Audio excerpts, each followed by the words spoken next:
There are connections, and then there are collisions of spirit. Most relationships fall into the first category, a gradual weaving of familiarity through shared experiences, interests, and circumstances. But every so often, something altogether different happens, something that feels less like a choice and more like a recognition. A person enters your life, and it's not their smile, their voice, or their mannerisms that hold you. It's something beneath all of that, something that bypasses logic and lands directly in the core of who you are. This recognition is difficult to name. It isn't attraction in the usual sense, nor is it compatibility measured in habits or life goals. It's deeper, more elemental. It feels like coming home to a place you've never been, as if your soul has stumbled into a frequency it has always known, but never encountered in another. That's the essence of a soul connection. Carl Jung once wrote, "The meeting of two personalities is like the contact of two chemical substances. If there is any reaction, both are transformed." This is not a poetic exaggeration, but a lived reality for anyone who has felt it. When you meet someone at this level, you are not merely encountering their personality. You are colliding with their essence. The reaction that Jung describes is not subtle. It changes the landscape of your inner world in ways that can never be undone. The subtle signs of recognition. How does one recognize such a connection? At first glance, it rarely announces itself in fireworks or spectacle. Instead, it tends to arrive quietly, even unassumingly. Perhaps it's in a glance across a crowded room, where something in their eyes feels uncannily familiar. Or maybe it's in conversation, when your words seem to reach them before you've fully spoken, as if they're listening not just to your language, but to the space beneath it. Recognition often shows up as a sense of inevitability. You find yourself drawn to them without explanation. You notice the world around you seems to shift slightly when they are present. Small coincidences align, patterns emerge, timing feels uncanny. It isn't about them fitting into your existing story. It's about realizing they may be part of a larger story you didn't know you were telling. This resonance differs from chemistry. Chemistry is often charged, restless, and impatient.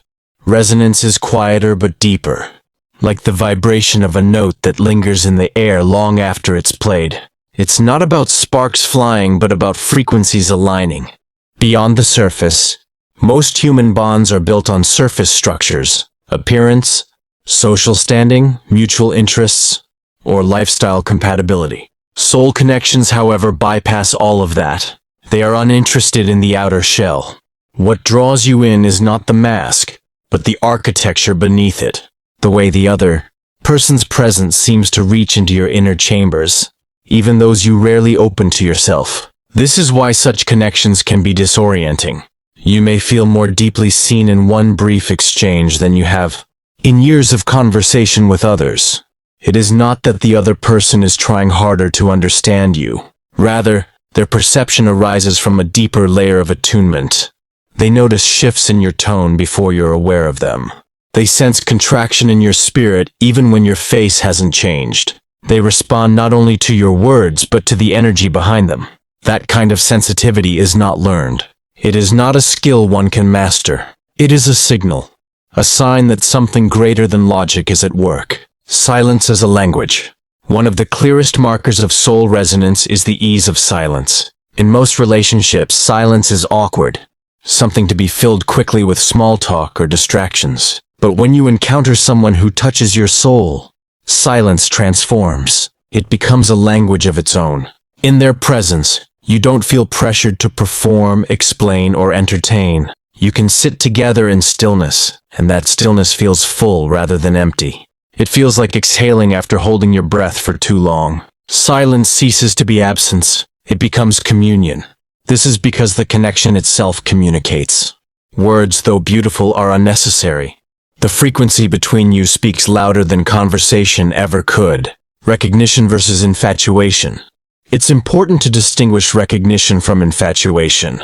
Infatuation thrives on projection. You see in the other person what you long for but do not possess. Recognition, on the other hand, is not projection. It is reflection. You do not imagine them to be someone they are not. You experience them as someone who mirrors something essential within yourself. Infatuation often fades when reality intrudes, when the fantasy dissolves. But recognition does not fade, because it was never about fantasy to begin with. It was about seeing clearly, perhaps for the first time, something that already exists within you but has been dormant until mirrored by another. This mirroring explains why the experience can feel both comforting and unsettling. Comforting, because you feel seen. Unsettling, because being seen so deeply exposes parts of you you've hidden even from yourself. A shift in time. Another sign of resonance is the way time behaves differently. Moments expand in their presence. A conversation stretches late into the night and yet feels effortless. Hours pass unnoticed, not because you're distracted, but because you're so present. Time doesn't stop, but its grip loosens. This shift reveals something crucial. Soul connections do not thrive on escapism. You are not losing yourself in the other to avoid your life. You are finding a deeper way of being present. Not just with them, but with existence itself. Their presence grounds you so fully that the clock, with all its demands, ceases to dominate. The mystery of recognition. Ultimately, recognition is mysterious precisely because it cannot be manufactured. You cannot orchestrate your way into it, nor can you force it with effort. It arrives unbidden, often when you least expect it. Perhaps in laughter, perhaps in shared stillness, perhaps in the smallest, most ordinary moment. And yet, when it happens, you know. Not because someone tells you. Not because you analyze the situation and reach a logical conclusion. But because something in you resonates like a struck chord. You feel it not just in your mind, but in your body, your emotions, your spirit. This recognition is not always loud. It is not always dramatic. Sometimes it is subtle, a quiet certainty that doesn't require proof. But its impact is undeniable. Once felt, it cannot be forgotten. Toward transformation. The first encounter with a soul connection often feels like an invitation, an opening, to something larger than yourself. And like all invitations, it demands a choice. Do you ignore the resonance, dismiss it as coincidence, and retreat into the familiar safety of surface-level bonds? Or do you lean in, allowing yourself to be seen more deeply than ever before? The choice is not simple. To lean in is to risk vulnerability. To lean in is to risk transformation. Because as Jung reminded us, when two personalities truly meet, both are transformed. That transformation can be exhilarating but also unsettling. It is not always easy to let go of who you have been in order to embrace who you might become. But that is the gift of recognition. It does not arrive to leave you unchanged. It arrives to awaken, to stir, to call forth the parts of you that have been waiting, perhaps for lifetimes, to be seen and known. And so the story begins, not of attraction, not of compatibility on paper, but of resonance. A resonance that doesn't just connect two people but reconfigures the inner world of both. If recognition is the doorway into a soul connection, vulnerability is the threshold you must cross to truly step inside. What begins as resonance, that strange sense of familiarity and belonging, quickly becomes something deeper, something less comfortable but far more transformative. For to encounter another soul at this level is to be confronted with yourself. At first, it may feel exhilarating. You feel seen, understood, cherished in a way that words cannot fully capture. Yet soon after, another layer begins to unfold. Old fears stir. Unhealed wounds rise to the surface. Insecurities you thought you had buried years ago suddenly re-emerge. You may even find yourself asking, why does this person bring out so much intensity in me? Why do I feel both safer and more unsettled than ever before? The answer lies in the mirror they hold up. Soul connections are not simply about comfort. They are about awakening. They illuminate not only your light but also your shadows. Carl Jung captured this paradox with piercing clarity. One does not become enlightened by imagining figures of light, but by making the darkness conscious. That is precisely what happens in these bonds. Your soul does not recognize another's just to rest in ease. It recognizes another in order to grow, and growth requires the courage to face what has long been hidden. The awakening of hidden layers. Most of us live with layers of protection. Over years, we construct masks to survive the demands of society, to avoid rejection, to shield our most fragile places from being hurt. These masks can be so convincing that we sometimes forget they are masks at all. We come to believe we are the persona we show the world. But when someone enters our life at a soul level, their presence unsettles the mask. Without intending to, they pierce through it. They respond to something beneath the surface, something we have carefully guarded. And that response makes the mask suddenly feel thin, fragile, even suffocating. This can be terrifying, to be seen in your wholeness, not just in your polished, acceptable self, but in your raw, unfinished self, is to risk exposure. The instinct is often to retreat, to pull back, to rebuild the walls stronger than before. Yet something in you resists that retreat. Because even as it feels unsettling, it also feels profoundly liberating. Vulnerability as a compass. Vulnerability in this context is not weakness. It is revelation. It is the willingness to let yourself be known. Not just in your strength, but in your fragility. A soul connection makes this kind of vulnerability not only possible but unavoidable. You may find yourself saying things you never planned to say. Memories you thought you'd forgotten suddenly pour out in conversation. Emotions you've concealed for years rise unbidden to the surface. You may be startled by your own openness, but it isn't forced. It isn't manipulated. It arises naturally, because something in their presence feels safe enough for your defenses to soften. This is the paradox. Being seen so deeply feels both dangerous and healing. The danger is the exposure. The healing is the acceptance that follows. When the other person doesn't flinch, doesn't weaponize your truth, doesn't retreat from your vulnerability, but instead remains present, something powerful shifts inside you. The mirror of fear. Soul connections often stir fear because they touch precisely the places we've tried hardest to protect. The fear is not always about the other person.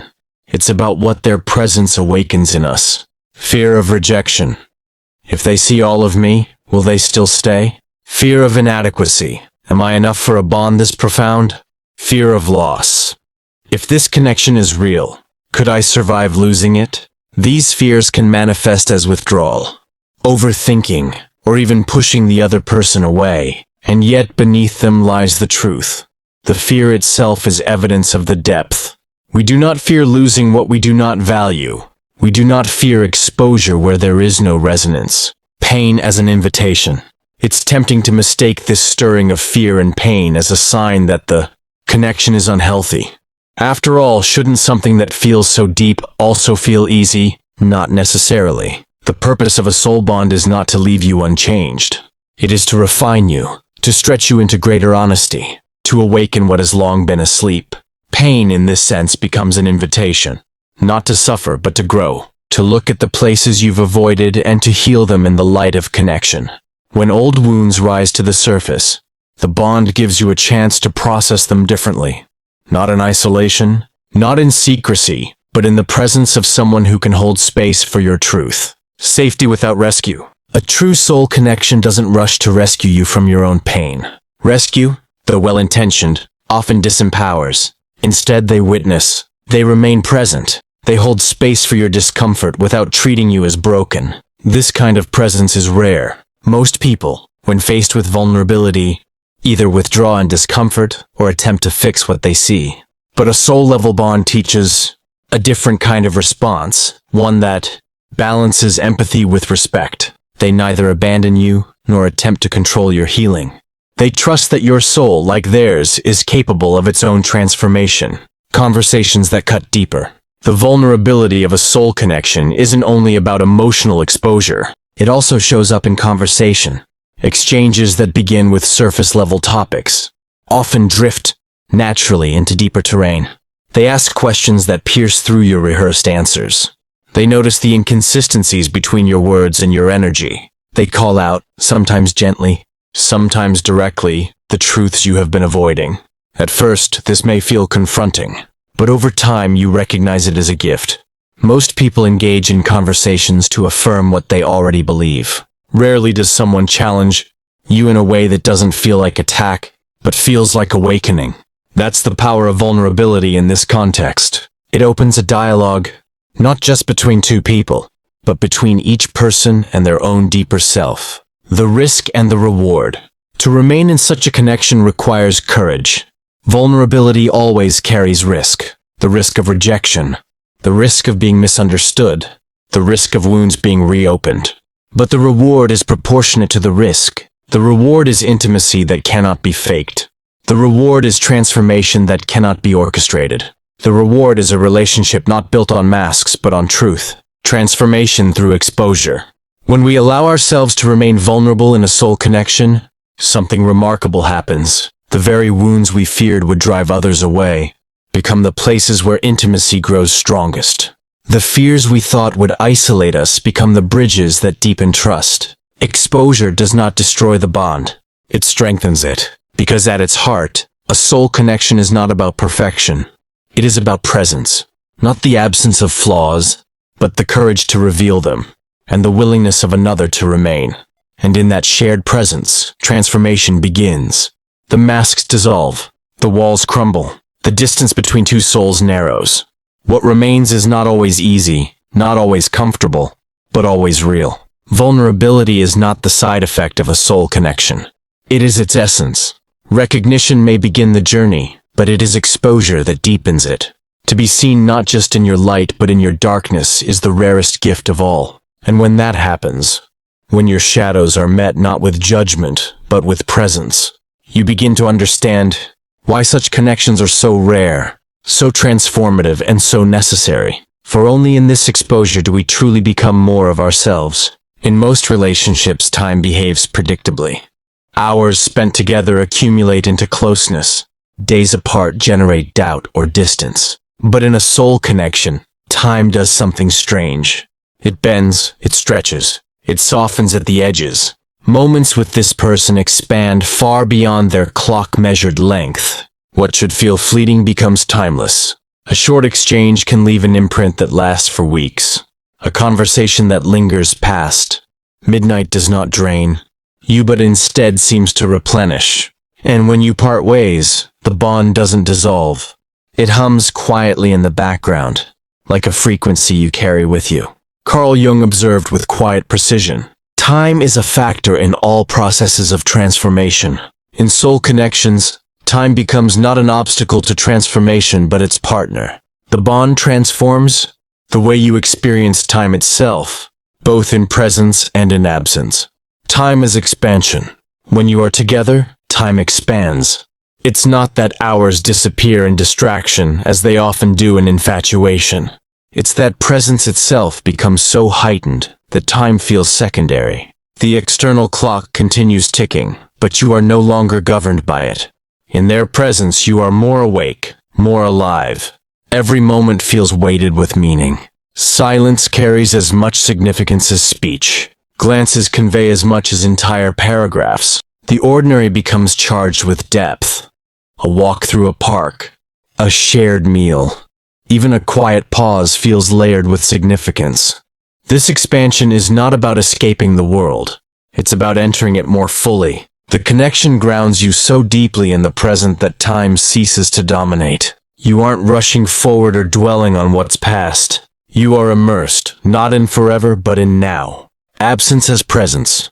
When distance comes, whether hours, days, or months apart, the bond reveals another paradox. Unlike most relationships, absence doesn't sever the thread. It doesn't generate the usual panic of insecurity, or the suspicion of being forgotten.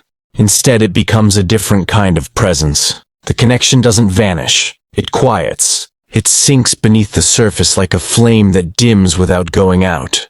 You still feel it, not as constant thought, but as background resonance. There is a stillness here, a trust that is rare. You don't need to cling, to demand daily reassurance, to measure their commitment in constant contact. Not because of words repeated, but because of something deeper. The continuity of resonance that distance cannot erase. The role of trust. This continuity creates an unusual kind of trust. Not just trust in the person, but trust in the bond itself. Most relationships require constant maintenance, like fragile fires that must be fed with fuel or risk extinguishing. Soul connections feel different. They burn steadily, even when unattended. Not because effort is absent, but because the bond itself exists at a depth that doesn't depend on surface-level maintenance. That doesn't mean communication isn't important. Misunderstandings and silence can still wound. But beneath those surface disruptions lies a deeper knowing. This connection is not fragile. It can withstand distance, silence, even periods of confusion. This trust changes the way you live. You stop monitoring every detail, every response time, every shift in tone. You begin to rest in the assurance that what you share is bigger than momentary fluctuations. Time is teacher. Time, however, does more than reveal continuity. It teaches. In the unfolding of days, weeks, or even years, you come to see the connection not as a fleeting spark, but as a steady flame. Jung's reminder echoes here. Time is a factor in all processes of transformation. The bond itself may be timeless, but the people within it are not. You still live in schedules, responsibilities, and obligations. Time tests the bond, not to weaken it, but to refine it. In the early days, you may fear that absence will diminish what you share. But as time passes, you realize that absence often strengthens it. Not through neglect, but through the way space allows reflection. You return to one another with renewed clarity, with deeper appreciation. The bond becomes less about constant closeness and more about enduring presence. The illusion of urgency.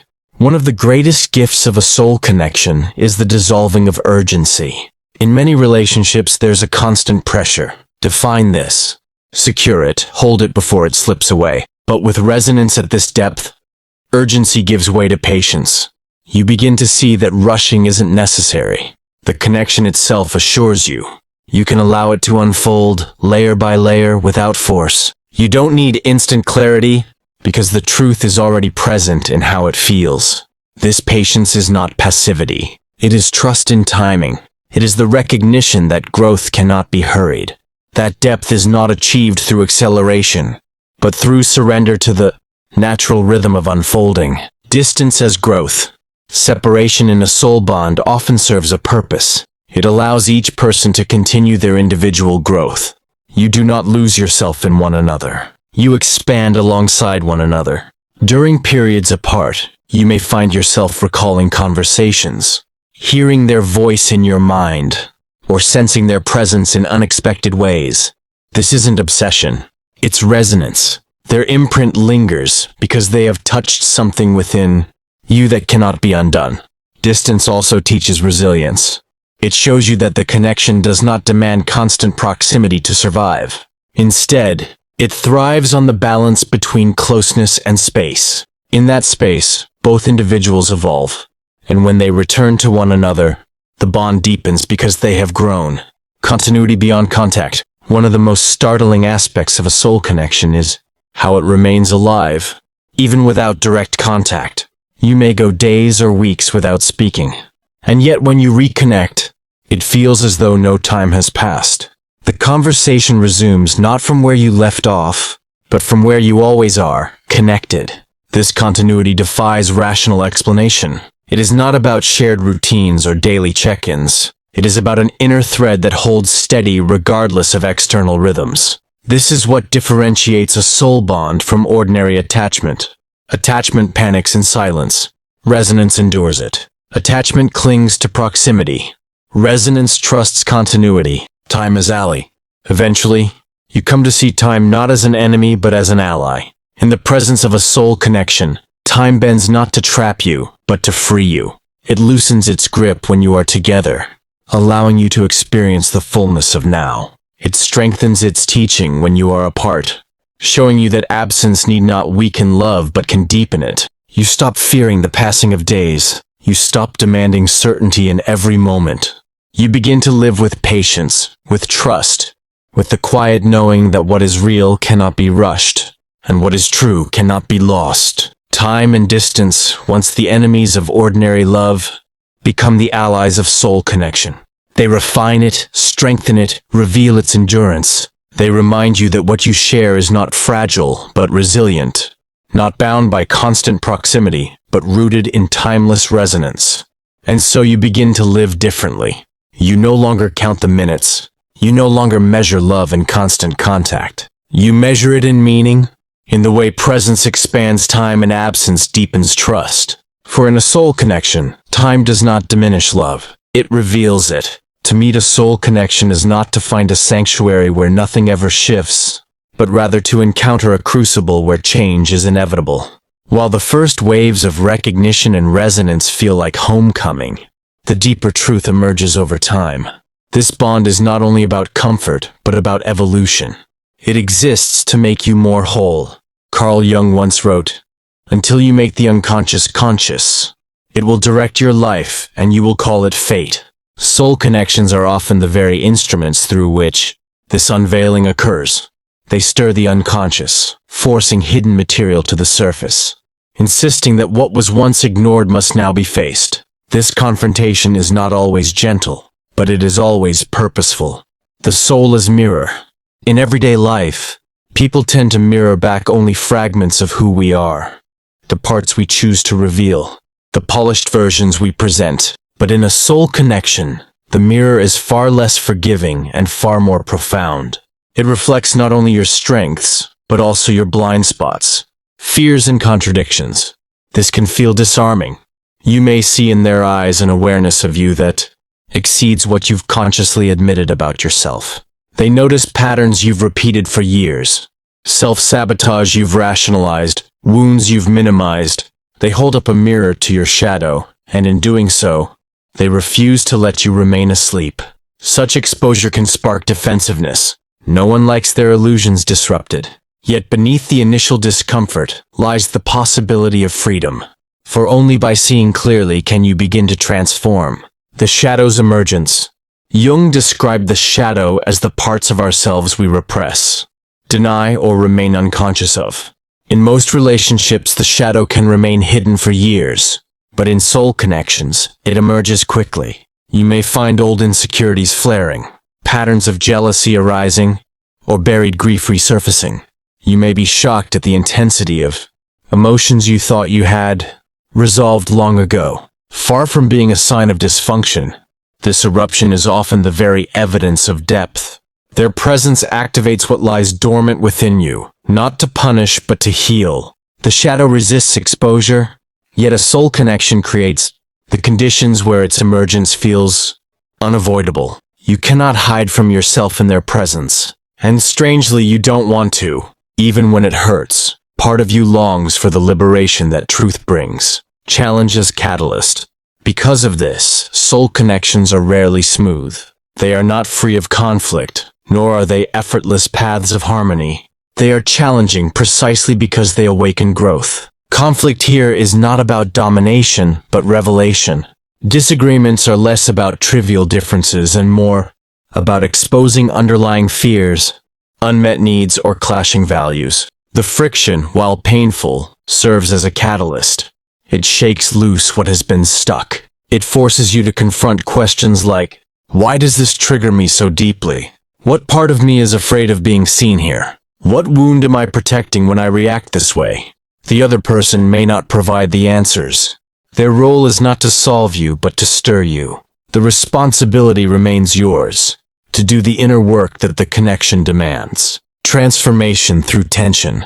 Over time, you begin to notice a paradox. The very tensions that once threatened to divide, you are the same forces that drive your growth.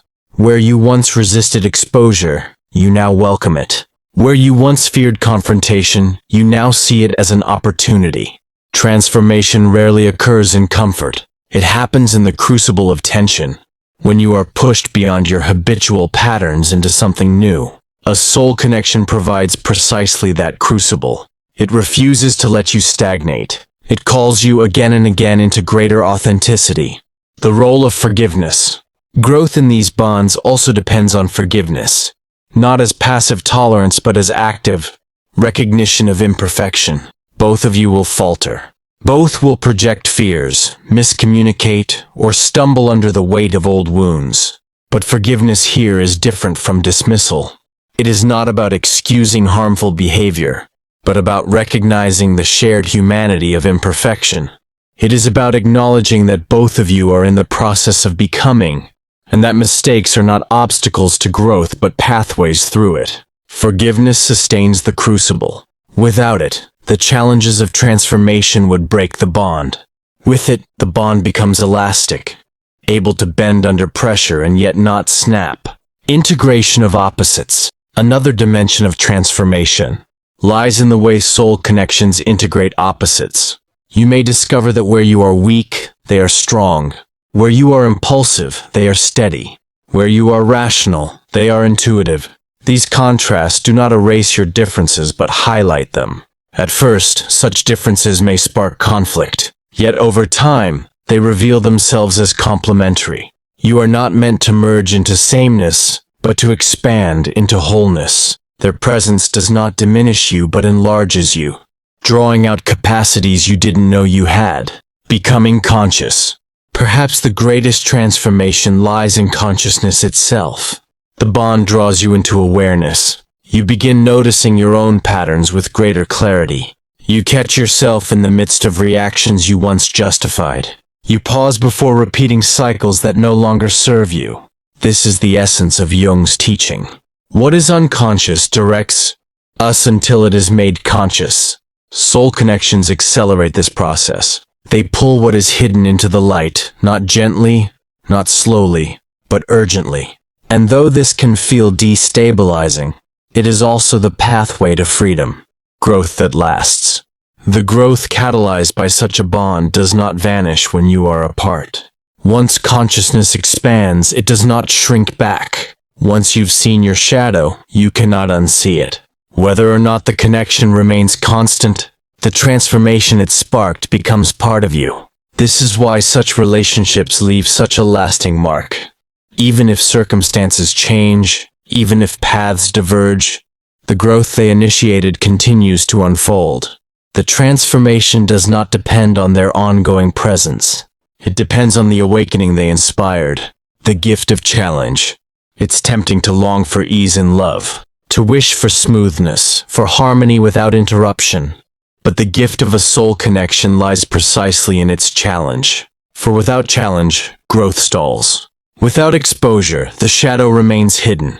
Without tension, transformation cannot ignite. To love at this depth is to accept the discomfort as part of the gift. To see conflict not as evidence of failure, but as proof of depth. To embrace vulnerability not as weakness, but as strength. Soul connections are not designed for complacency. They are designed for awakening. They challenge you to face yourself, to acknowledge your shadow, to grow beyond your habitual limits. They stretch you into authenticity, into courage, into wholeness. In the end, you do not merely emerge with a deeper bond to another soul. You emerge with a deeper bond to yourself. And that, perhaps, is the greatest transformation of all. To be more fully who you are, because someone else dared to see you in your entirety and refused to let you remain half asleep.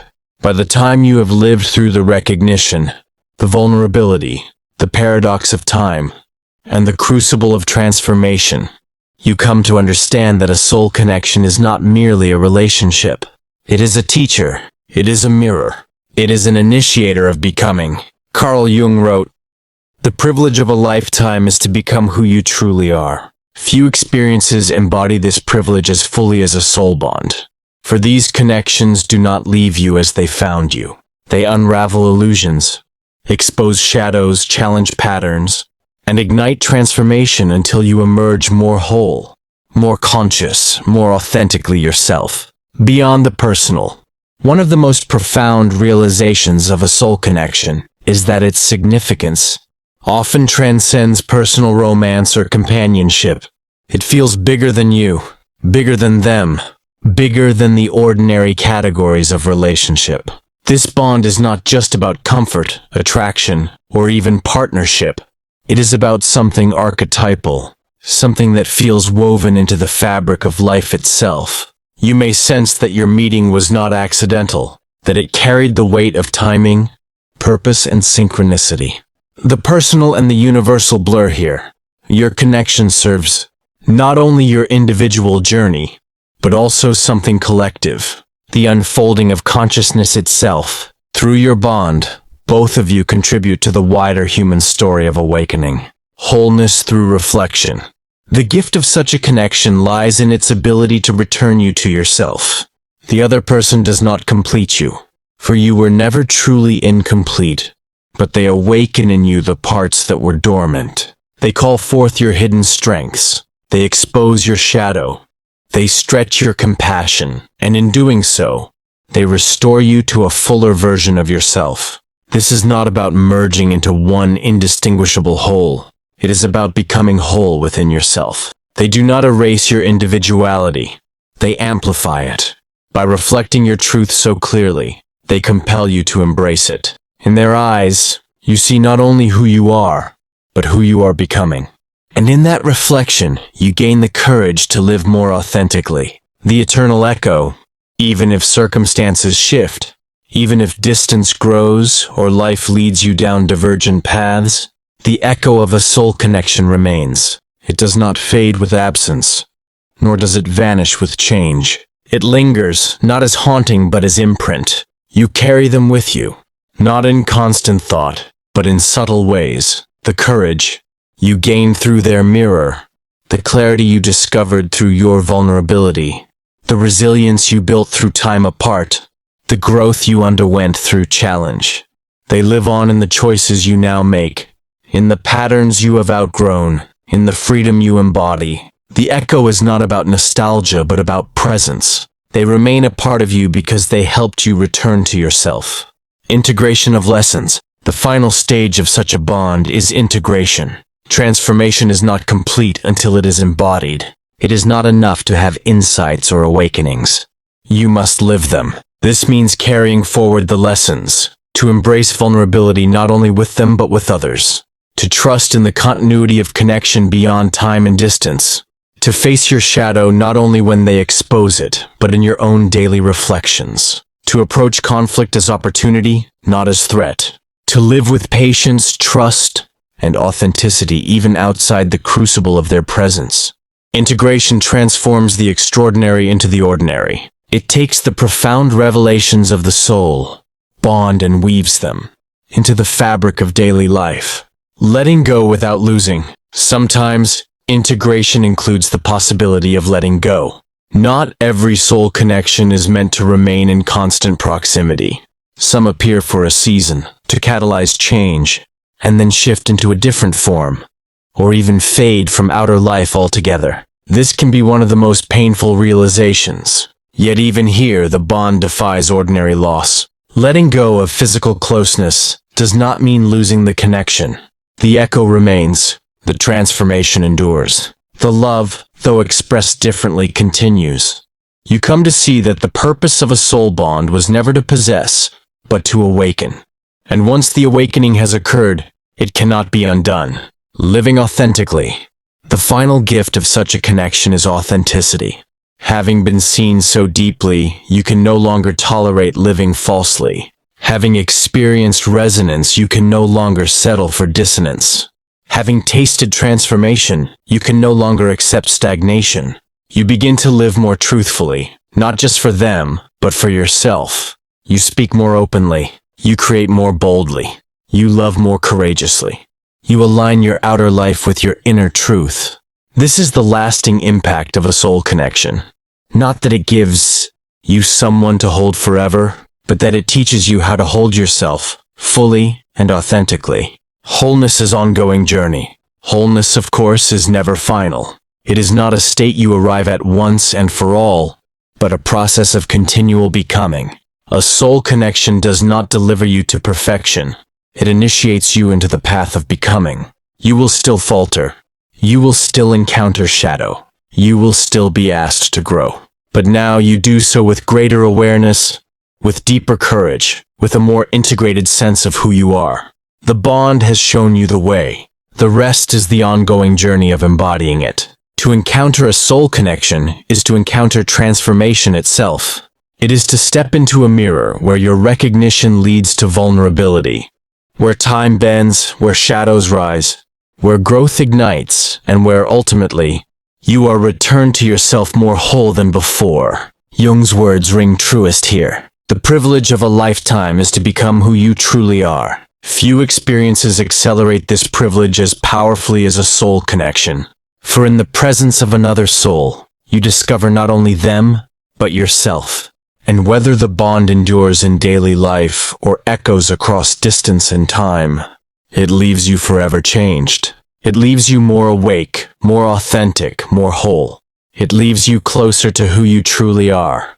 And that is the greatest gift any connection can give. If these words stirred something in you, if you've ever felt the pull of a soul connection, or you're on the journey of becoming more of who you truly are, then don't let the exploration stop here. Subscribe today to receive more reflections, deep dives on connection, transformation, and the mysteries of the human spirit. Each piece is crafted to help you see yourself more clearly, love more authentically, and live with greater depth. Your soul knows when it resonates. Honor that recognition.